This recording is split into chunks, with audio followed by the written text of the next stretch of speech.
just being around him just gave me perspective about a lot of things, like basically what I want for my future. Because it's oftentimes a lot where we talk about taking the next step and what's the next step after this, and basically just turning pages in your life.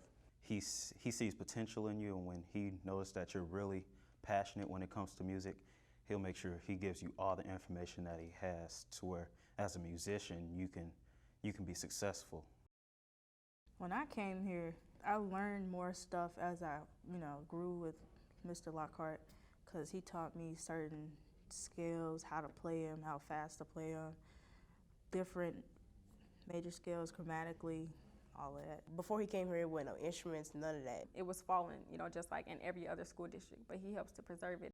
I can see that it's a very tasking job, and he doesn't really receive too much help, but he tries to do it despite the fact of all that.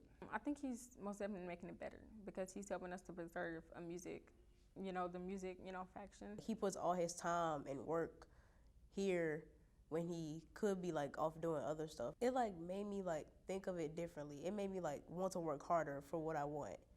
If I know I want something, it's just I'll think of that and it makes me want to go get it more. Some teachers, they come because, it's their job. They're like, okay, I have an obligation. But for him, it's more than just a job. It's like he wants to help us because he know that he didn't have the certain resources or he didn't have the people that he now is for us, and so he really helps us. He commits everything. He gives his best effort every day to teach us and make sure we understand, and provides us with certain things every day that we don't have or we need to have. His main goal is availability, especially to people from underprivileged communities.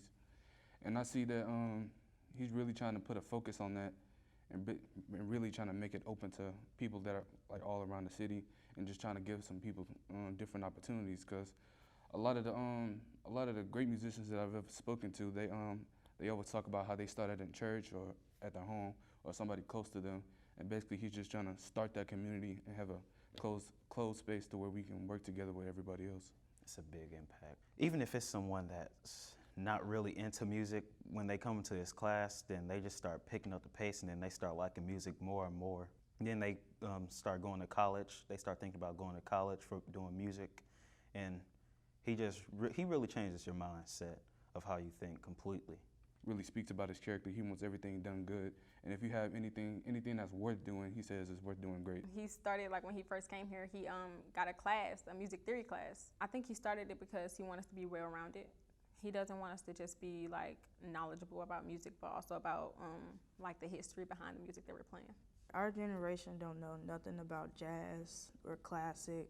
They just know what's played on the radio, and what we got on the radio is just so problematic, because all it talks about is sexual stuff, drugs, money, calling females derogatory names and stuff. But what Lockhart doing now with music theory, it's helping me because I might end up going to college for it. The different things that he tell us about business and how we can start our own success, because he's a successful person, and he passes that on, passes on really nice inspiration and wise words, and so that really helps. He helped me maintain my focus and my dream for music and passion for music, and he helps everyone do that.